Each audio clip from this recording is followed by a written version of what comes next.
الرحيم نحمده ونصلي على رسوله الكريم اما بعد د نبی صلی الله علیه وسلم صفت منګ ذکر کولو چې د الله پیغمبر څنګه شخصیت او داغه د ژوند معمولی حالات مخکې دا خبره منګ ذکر کړه چې د نبی صلی الله علیه وسلم یو صفت داو چې هغه به همیشه غمگینو دویم صفت داو چې هغه به همیشه سوچ او فکر کیو او سوچ او فکر مقصد داو چې راحت بینو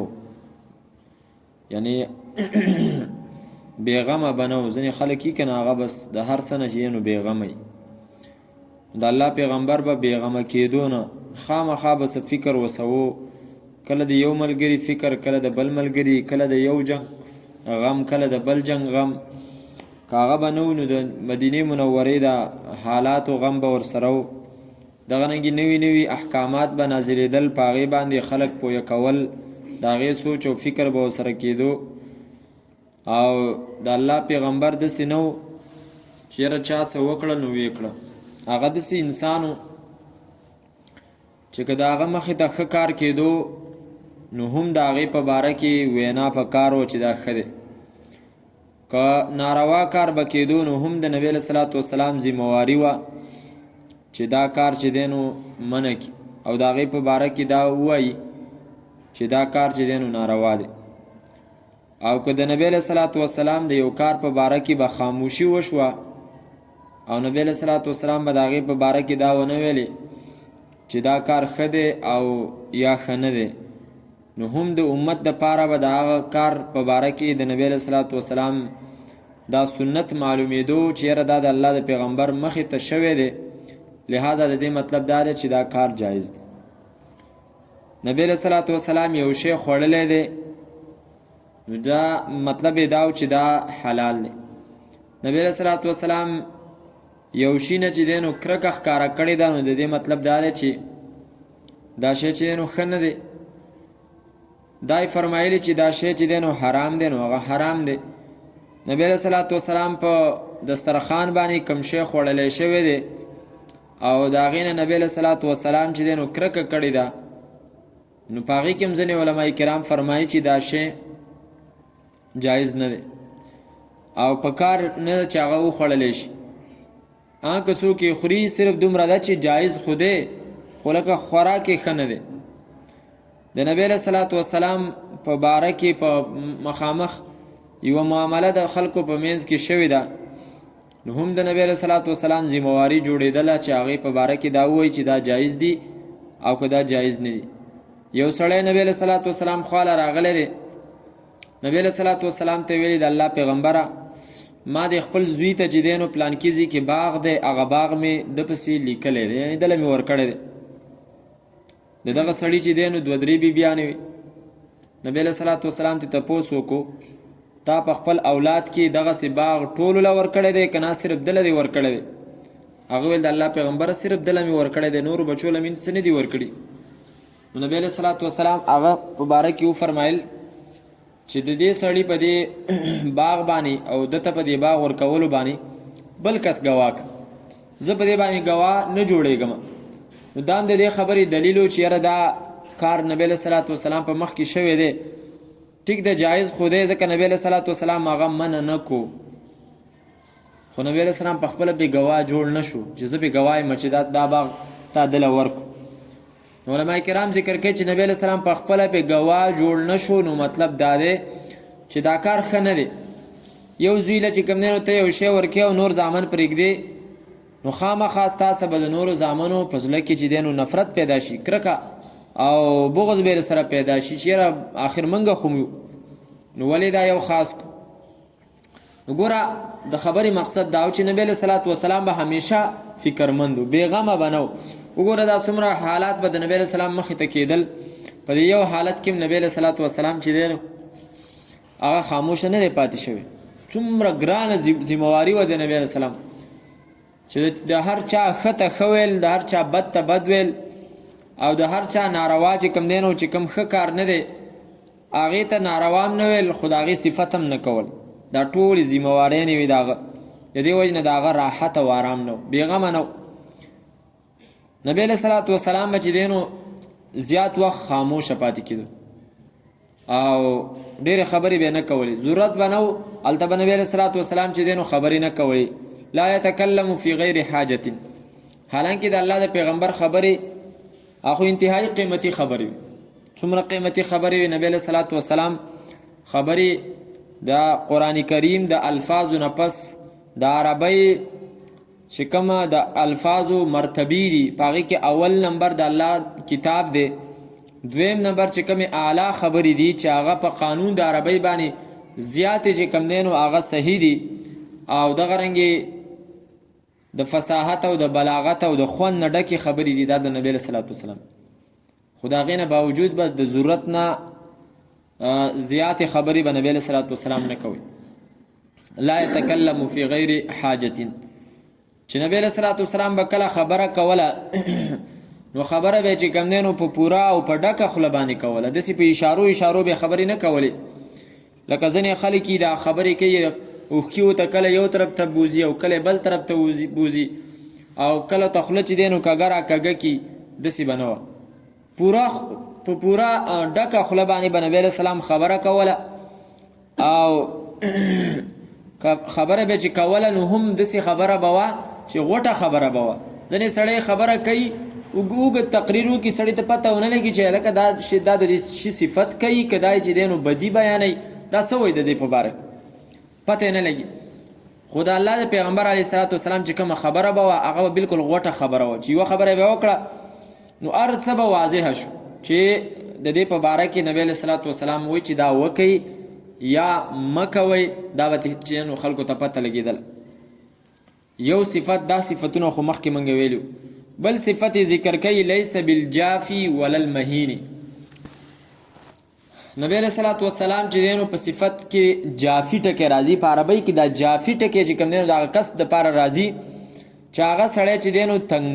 تنګ زړی چې کوم دی نو تنګي او سختي، سنګ دل ورته وایي.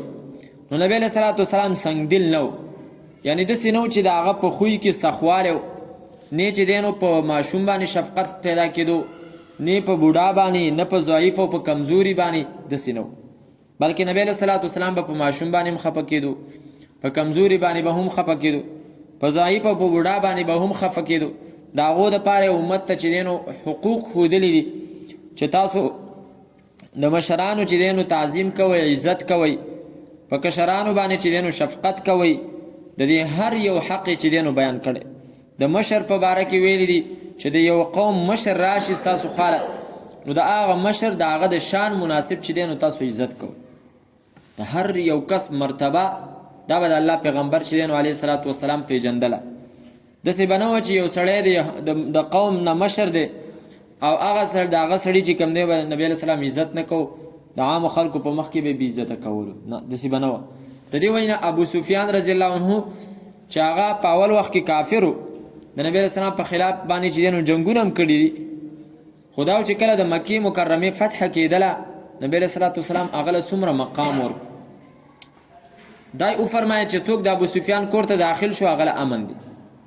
دا یې خلکو ته ښودله چې دا څنګه په جاهلیت کې مشر و، نو دا چې کله مسلمان شو نو په مسلمانۍ کې به هم چې دی نو دا صحیح دا به مشر. او بیا د داسې سړي چې کوم دی نو د لاس نه ټول قوم سمیږي. د دې وجې نه نبی علیه صلات وسلام دا فرمایلي دي چې تاسو داسې چل مه کوئ چې په یو قوم کې یو ذلیله سړی دی او هغه چې دی نو ته په هغو باندې مشر جوړی، هغه به هغه خپل قوم څنګه جوړ کړي نشي جوړوی، د هغو تربیت نشي کولی، اصلاح نشي کولی، دا د هغو مشر نشي جوړېدلی. د هغو چې کوم په خپلو کې تعلقات دي هغه به همیشه دغسې خراب. ځکه تا چې په کوم کس مشر جوړ کړی دی هغې په هغه باندې راضي نه دي، د هغه د وجې نه چې تا په هغو باندې دا کوم کس مشر کړی دی د هغه د وجې نه به د هغو ستا سره هم چې نفرت پیدا شي چې دا څنګه مشر دی. موږ ته چې کوم دی نو په موږ کې صرف دته چې دی نو دا کس معلوم شو چې دا په موږ باندې مشر. د دې وجې نه نبی علیه صلات وسلام به د هر یو کس چې دی نو هغه مرتبې ښودلي او دا یې فرمایلي و چې انزل الناس منازلهم، هر یو کس له چې دی نو خپله مرتبه ورکړه، هر یو کس له. نو صفت یې څه چې نبی علیه الصلاة وسلام